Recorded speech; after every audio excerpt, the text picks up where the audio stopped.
¿Cómo pudo un solo hombre controlar a un país tan vasto y diverso como China durante décadas? ¿De qué manera Mao mantuvo y consolidó su poder en el Estado comunista chino? ¿Qué métodos fueron los más empleados para este fin? ¿Cuánto impactó la implementación de estas acciones en la población china? En los próximos minutos hablaré sobre la consolidación y el mantenimiento del poder en el Estado autoritario chino. Acompáñame.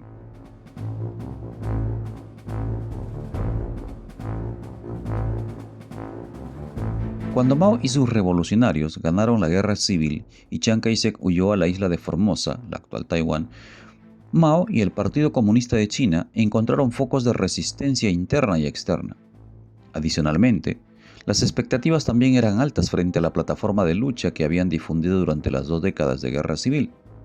En este escenario es que en 1949 se estableció el nuevo Estado comunista chino.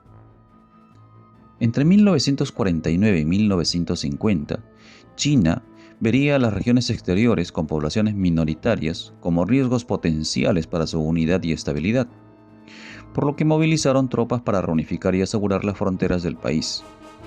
Por ejemplo, se enviaron tropas a la zona sur y al oeste para invadir regiones como el Tíbet y Xinjiang.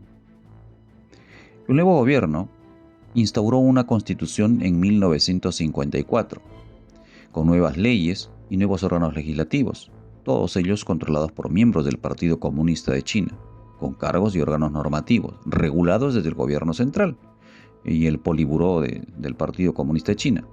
Y aunque en un principio se respiró cierto pluralismo político, pensando en la estabilidad interna, pronto esto se diluyó con las acciones de Mao y el grupo de poder.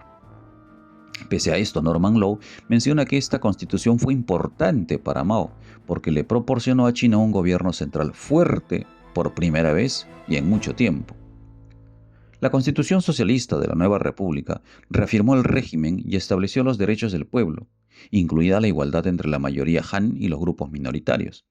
Estableció un sistema jurídico normativo en China. Los jueces eran nombrados por el gobierno y todos los ciudadanos tenían derecho a un juicio justo, aunque en muchos casos esto haya sido solo letra muerta. Entre los mecanismos de control para consolidar su poder, Mao también implementó sistemas como el Dawei, Hukou y el Dangan. El Danwei era una unidad de trabajo regulada por el Partido Comunista de China. Por ejemplo, para casarse o tener hijos se necesitaba el permiso de la unidad de trabajo. Se le asignaba una vivienda y se le proporcionaba comida, permanecía con los demás miembros de la unidad y se podía inclusive castigar severamente si no obedecía estas políticas. El Hukou, que era un antiguo registro de domicilio, se convirtió en una forma de controlar la migración del campo a la ciudad, principalmente cuando China atravesó por el proceso de industrialización. Millones de personas empezaron a desplazarse a las ciudades buscando oportunidades económicas y se utilizó el Hukou para regular estos movimientos y exigir certificados de mudanza. Incluso hoy se siguen aplicando estas políticas. El Dangan fue otro de estos sistemas de control, pero esta vez sobre la información privada y profesional. La nueva gestión inculcó una cultura de miedo entre la población, puesto que tenía en sus manos información sensible de cada uno de los ciudadanos. El gobierno y la unidad de trabajo tenían acceso a estos archivos y podían emplearlos en lo que quisieran para bien o para mal. Mao Zedong también logró mantener el poder con una serie de campañas como la campaña de las 100 flores, la revolución cultural, como la campaña de los Antis. Para 1951, Mao anunció la campaña de los 3 Antis, que luego se transformó en la campaña de los 5 Antis, con el objetivo de liberar a China de sus enemigos. Esta campaña afianzó el poder de Mao al censurar a los oponentes políticos, pero de esto hablaremos cuando nos refiramos al trato que le dio Mao a la oposición, así que paciencia en este punto.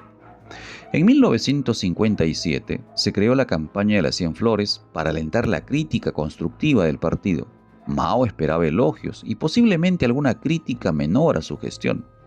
Pero la situación se salió de control, pues los oradores empezaron a cuestionar duramente a Mao y a otros líderes y a acusar al partido de corrupción, por lo que el líder chino dio por terminada la campaña de manera abrupta y tomó medidas drásticas en contra de sus críticos, insistiendo que lo suyo estaba correcto. Más de 500.000 de chinos fueron declarados derechistas, enemigos del gobierno, enviados a los campos de trabajo para su reeducación. Un año después, Mao pondría en marcha el gran salto adelante. Pero Mao no tuvo como enemigos solo a los intelectuales y políticos que lo cuestionaron, sino a una buena parte de los terratenientes, campesinos ricos, contrarrevolucionarios, derechistas y capitalistas, y se valió de cualquier denuncia para perseguirlos y evitar cualquier cuestionamiento a su poder. La represión provocó mucho miedo y propició que los ciudadanos chinos no dudaran incluso en denunciar a sus vecinos solo para vengarse de problemas tan domésticos como banales o simplemente para quedar bien con el régimen autoritario. Solo imagina denuncias contra miembros completos de una familia, o peor aún, de niños denunciando y condenando a sus propios progenitores. En este punto recuerda que Mao era considerado una figura icónica, especial, particular, creada por el Partido Comunista de China, y ejerció una enorme influencia en la consolidación y mantenimiento del poder del comunismo en China. Su imagen se exhibía en todo el país y su pequeño libro rojo se distribuía por todas partes. Algunos inclusive dicen que tiene más impresiones que la misma Biblia. Debo enfatizar que el culto a su personalidad no fue exactamente de esa época, viene desde la guerra civil contra el Kuomintang y la Gran Marcha, pero alcanzó su apogeo durante la Revolución Cultural que comenzó todavía en 1966. Debido a su origen, Mao Zedong apeló inteligentemente a la sociedad rural china, que representaba en ese momento más del 90% de la población, por lo que siempre se preocupó por mantener acciones que evidenciaran su conexión con sus raíces y con su tierra natal. Después de la creación de la República Popular de China, el culto al gran líder, el gran maestro, el gran comandante supremo, el gran timonel, siguió creciendo. Incluso hoy, varias décadas después de su muerte, sigue siendo una figura relevante para los chinos. El culto a Mao se centró en sus pensamientos e ideas más que en su persona a través de la lectura del pequeño libro rojo. Estos pensamientos fueron recopilados por el ministro de Propaganda, Lien Biao, y publicado durante la Revolución Cultural.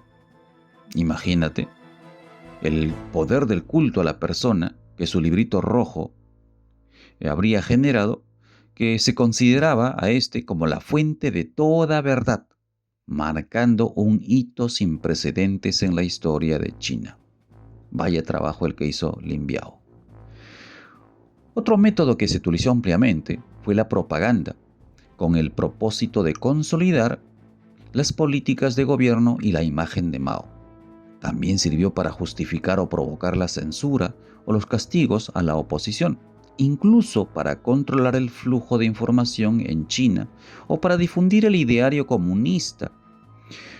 Para que esto funcionara, no tuvo reparo en tomar el control de los medios de comunicación, censurando cualquier información, ocultando información estatal sensible sobre los resultados de alguna de sus políticas o direccionando propaganda sobre los mismos miembros del Partido Comunista de China que no eran adeptos a las formas de gobernar de Mao. Se utilizaron todos los medios propagandísticos conocidos en aquel entonces: carteles, radio, literatura, películas, teatro, música, altavoces, trenes, parques, periódicos, revistas, pines, incluso en las escuelas, los textos escolares, los locales o en cualquier espacio que sea pasible de colocar o compartir propaganda sobre el líder máximo.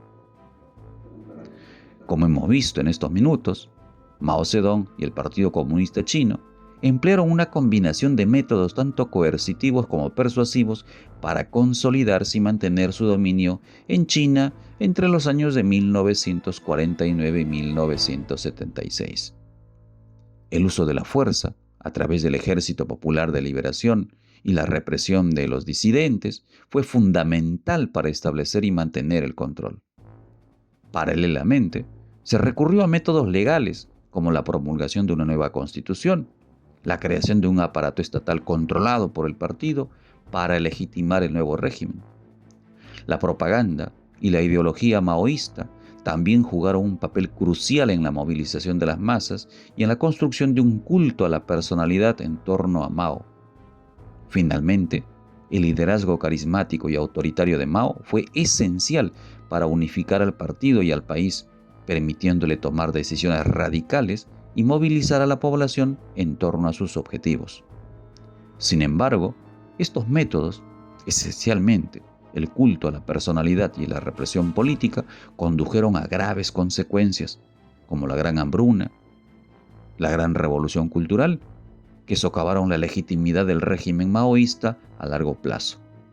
Pero de esto hablaremos en detalle en otra entrega. Hasta la próxima.